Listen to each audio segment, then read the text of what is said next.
Just what's going on beyond the barbed wire at one of Britain's most famous prisons? On Friday, 70 staff at Wormwood Scrubs walked out, saying they feared for their safety. Yesterday, 2 guards were hospitalised by a 23-year-old inmate. Tony Loftus worked there for a decade until he was seriously injured by a prisoner 2 years ago. I still now get flashbacks.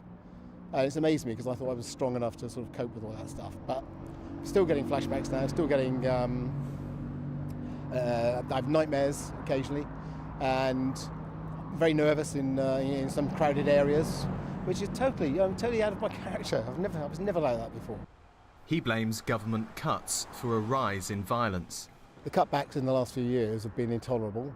They've resulted in very few staff on the wings, which has put all of them in danger, basically.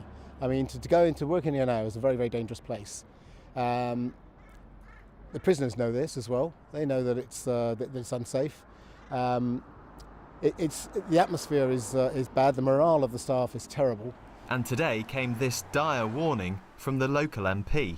Let's see some action from the government. They talk a great story on prisons, but the situation is getting worse and worse and worse by the day, and sooner or later we're going to have a death of an officer or further deaths of inmates.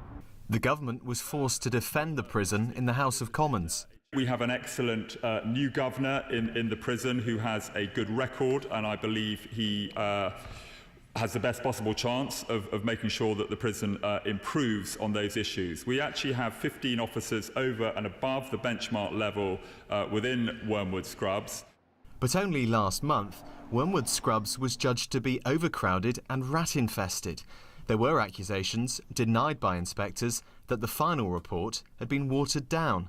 The prison's shameful condition had become poor condition, and the jail being an object lesson in the need for radical reform, replaced with continues to fall short of expected standards. The Prison Officers Union now claim it's awash with drugs and weapons. The problems here won't be solved overnight. Nick Beake, BBC London News.